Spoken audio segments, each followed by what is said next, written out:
Bon, bonjour à tous. Aujourd'hui, je vous propose de réaliser une petite vidéo formation sur Bybit. En effet, j'ai pu remarquer que lors du dernier live que j'ai réalisé sur Binance, pour rappel, merci d'ailleurs à tous ceux qui avaient été présents, quelle ne fut pas ma surprise quand même lors de ce live, j'ai remarqué que vous ne maîtrisiez pas les achats et les ventes en ordre limite et en ordre stop limit.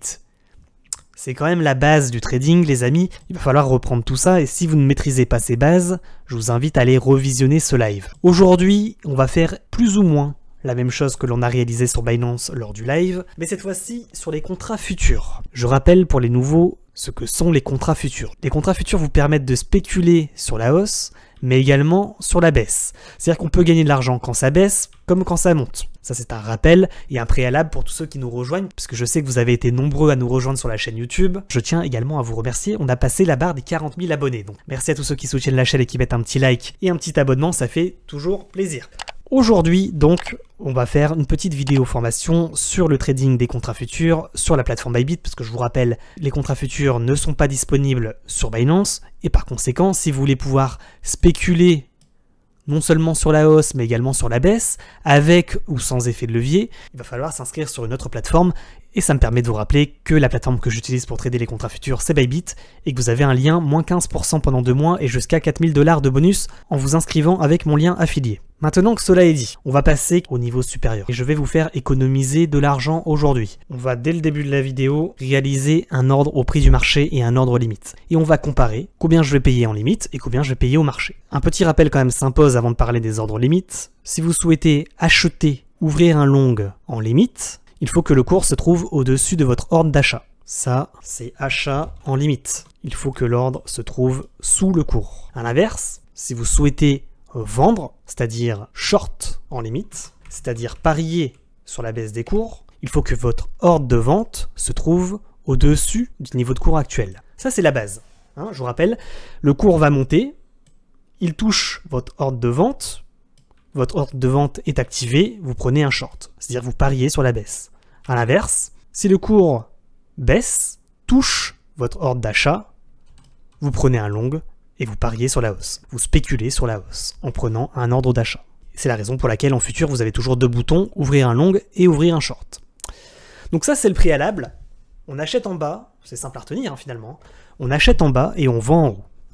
Par conséquent, si je veux prendre un ordre limite sur Ethereum, je veux prendre un ordre en short pour parier sur la baisse, pour spéculer sur la baisse. Mon ordre limite doit se trouver au-dessus du cours actuel. Par conséquent, on va donner un exemple, je veux spéculer sur la baisse, je vais prendre un ordre short, on pourrait prendre un ordre directement au prix du marché.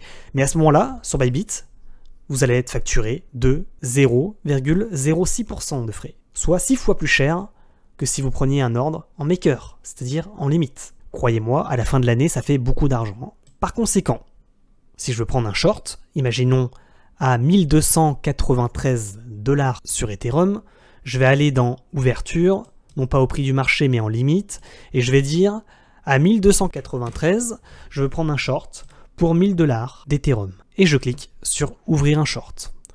Je vois, contrairement à Binance, mon ordre qui est en attente, et l'avantage incroyable que vous propose Bybit, c'est que vous allez pouvoir déplacer votre ordre limite directement sur l'écran. Vous n'avez pas besoin d'annuler votre ordre pour en replacer un. Il vous suffit de l'attraper et de le déplacer. Par conséquent, on récapitule.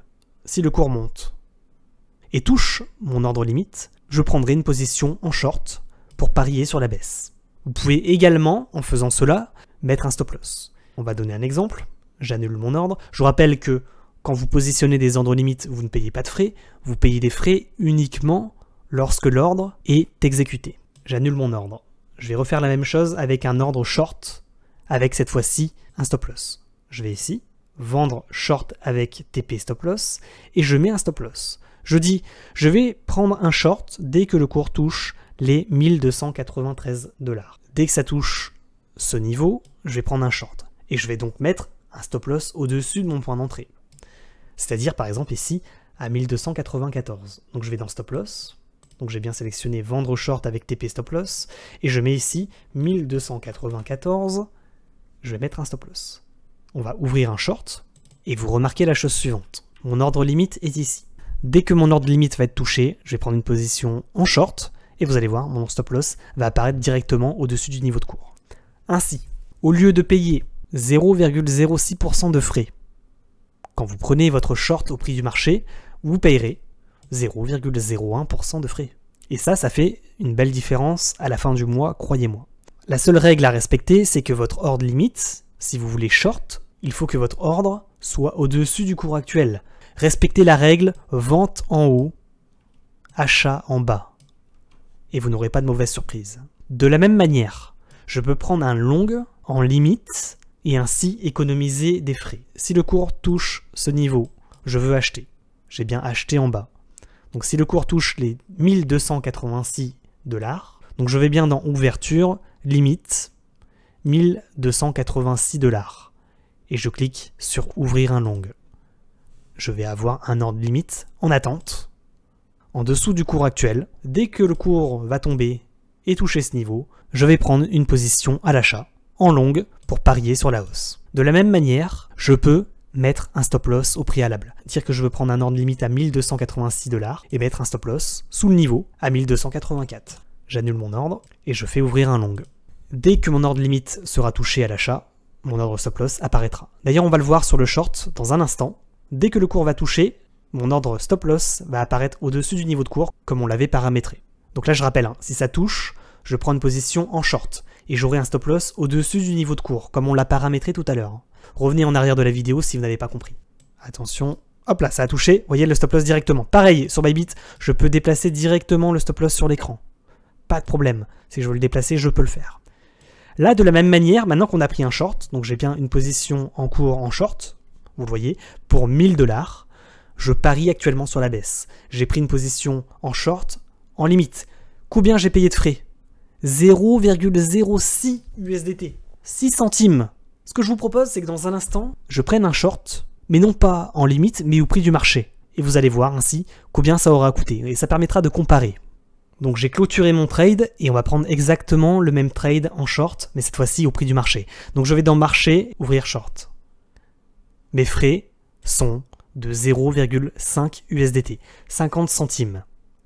Donc on passe de 6 centimes à 50 centimes quand même.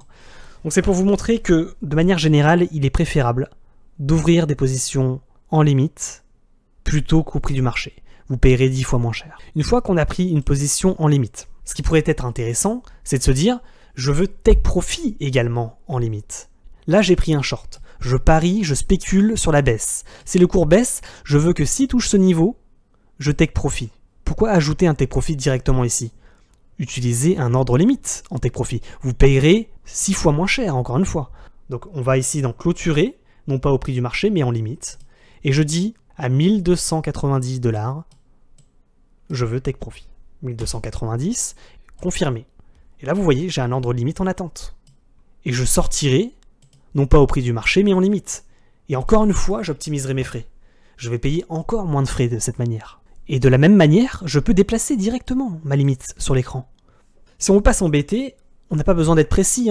Lorsque vous paramétrez ici votre ordre limite, vous mettez un ordre limite et après vous le déplacez sur l'écran là où vous voulez. Si ça descend, je veux take profit. Non pas au prix du marché, parce que j'ai pas envie de payer 6 fois plus de frais, mais j'ai envie de sortir en limite. Donc là j'ai bien un stop loss qui est au prix du marché. Si ça monte, je sortirai au prix du marché et là par contre je paierai les frais plein pot. Il n'est pas possible de mettre des stop loss en limite, en maker. Ça n'est pas possible. Votre stop loss doit être forcément en taker au prix du marché. Par contre votre take profit peut toujours être en limite. C'est ça qu'il faut retenir au final. C'est de dire la chose suivante. Vous pouvez toujours entrer en long ou en short en limite. C'est assez simple, on l'a vu. Et on peut même sur Bybit déplacer l'ordre limite en un seul clic directement sur l'écran. C'est un jeu d'enfant. De la même manière, on peut toujours take profit en limite sur Bybit, également en déplaçant le take profit directement sur l'écran. Par contre, on ne peut pas mettre un stop loss en ordre limite. Ça n'est pas possible. L'ordre stop loss sur Bybit est toujours au prix du marché. Par conséquent, on résume, on peut optimiser nos frais lors de la prise de position en longue ou en short en mettant des ordres limites. De la même manière, on peut optimiser nos frais en take profit en mettant des ordres limites. Par contre, on ne peut pas optimiser nos frais si on est pris en ordre stop loss. Et je vous rappelle que c'est pas rien, parce qu'on a fait la différence. D'un côté, on paye 50 centimes de frais pour 1000 € engagés, à l'aller comme à la sortie. Donc 50 centimes x 2, ça fait 1 €. 1 € pour 1000 €. Alors que si on était en limite, on payerait 6 centimes de frais à l'achat et à la vente. Par conséquent, on paierait pratiquement 10 fois moins cher.